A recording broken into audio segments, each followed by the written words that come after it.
Okay, so this is how you operate the recording for the overhead microphones that are hung from the ceiling. First step, you don't need any of this. Second step, everything you need is going to be right here. Ignore this, ignore this.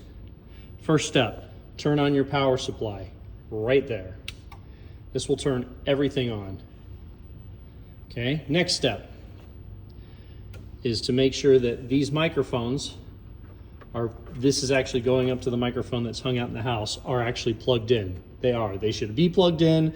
You shouldn't have to do anything, but it's worth double checking. Second step, make sure that the settings are as they are here.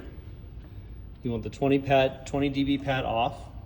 You want this gain set here and here. You want your low cut off. You want the polarity inverted, I think. That's at least what it's been set at. And then you want phantom power going to the microphones. Same settings apply over here for this cable, okay? If you can, get a sound check with your ensembles.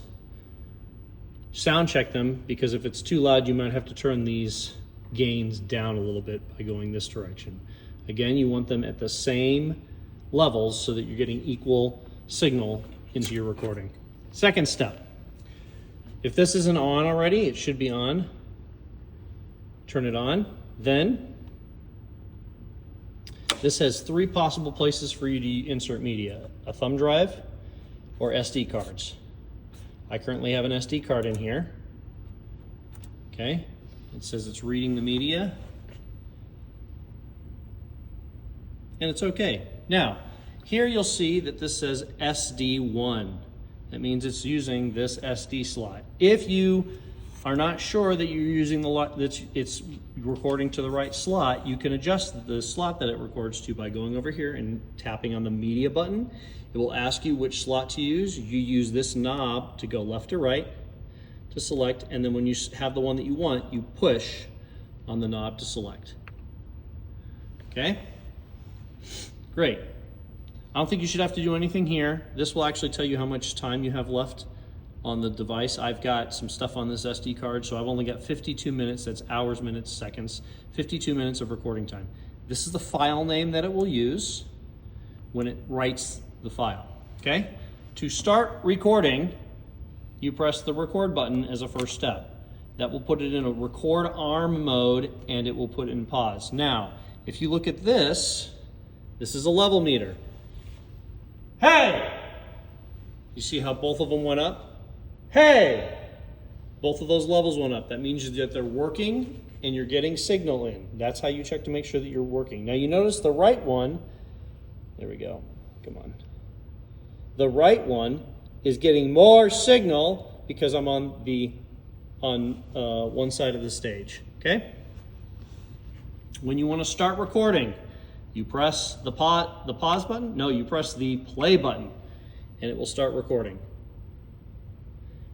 If you want to pause the recording, you press pause, and it will stop where you left off, and then you press play again, and it will continue to recording without making a new track, okay? See how it says track 57? Now, if you want to finish a piece, you can press the stop button. It will write the file, and it'll start a new track. You see how it started a new track? And you press the record button again. It'll put it on record standby. You press play, it starts recording again, and you notice it's a new track.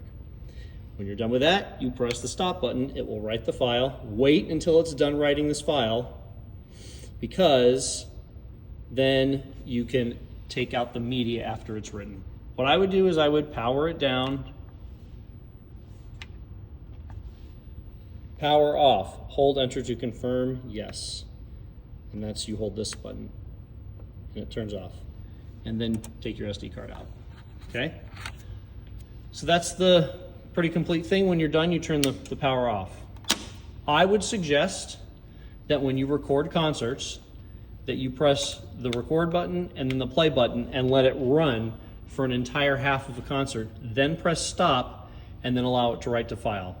If you want to do it one track per song, then you got to be ready to be back here to press stop let it write, press the record and the play button to start recording the next piece.